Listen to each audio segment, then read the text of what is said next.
Okay, getting started with Essential Graphics.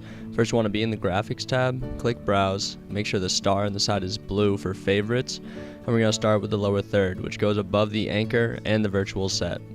Once this loads in, we can change the text above and below.